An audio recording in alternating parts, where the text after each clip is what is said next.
Hi guys, I'm Brad, and today I'm going to be talking about two labs that we did in class. The first lab is shedding light on ions. In this lab we made a circuit, which is our conductivity tester. This image on the screen is a circuit.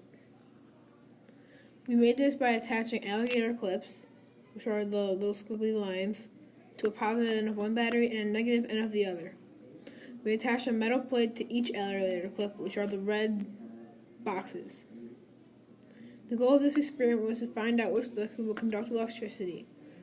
We would do this by putting the two plates together in various solutions to see if it lights up. So one of the solutions was water. So we would have a little cup like this, and we would put the two plates in without touching. And then they would be like this and this. They would not be touching.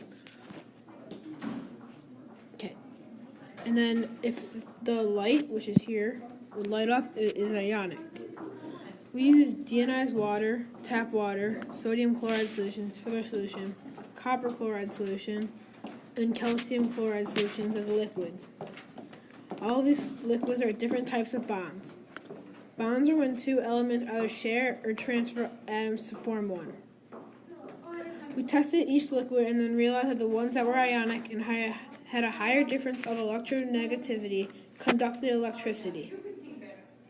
This is because ionic bonds conduct electricity and covalent bonds don't. Sodium chloride, copper chloride, and calcium chloride all conducted electricity.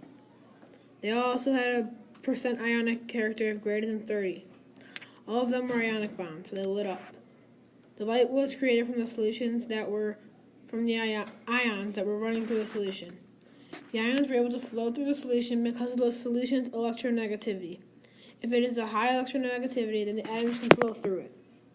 So basically, the ones that this light did turn on were the ones that had ions running through it. So like, it would be something like this. So let's just say this is off right now. It's off. It would look like this. And this is the solution, so let's just say this is copper chloride. Put the plates in, and the light would turn on. That's because of the ions and the electronegativity.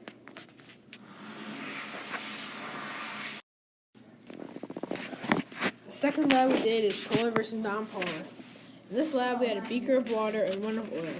We put different solutes into both of these containers. Our goal of this lab was to find out if these mixtures were polar or nonpolar. First, you have to know that water is polar, and that oil is nonpolar. Then we put different solutes into the solvents one by one.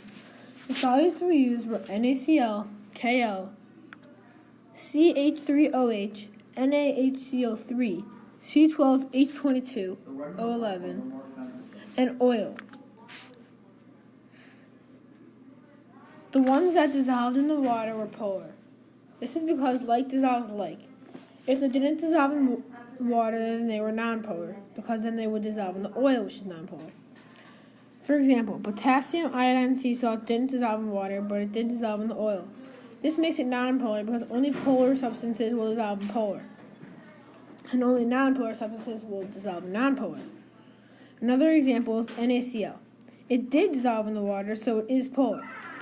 Like dissolves like because the negative side attracts into positively charged parts of the molecule in water.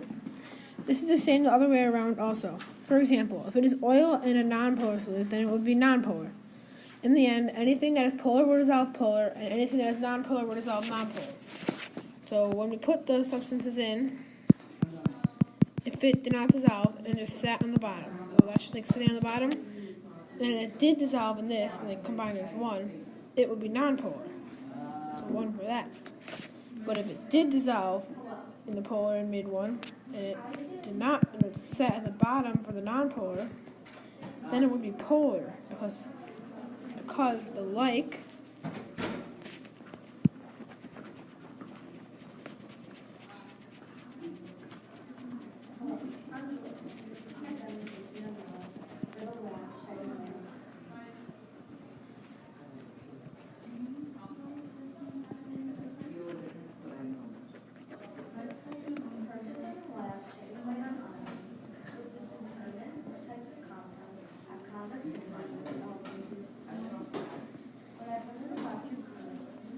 Okay.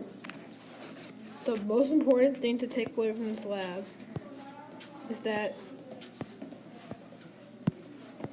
like dissolves like. This is something that is very important because anything that is polar, like water, can only dissolve polar substances. Anything that is nonpolar, like oil, can only dissolve nonpolar substances. And if a nonpolar substance cannot dissolve a polar substance, and a polar substance cannot dissolve a nonpolar substance. That's it for today. See you guys next time.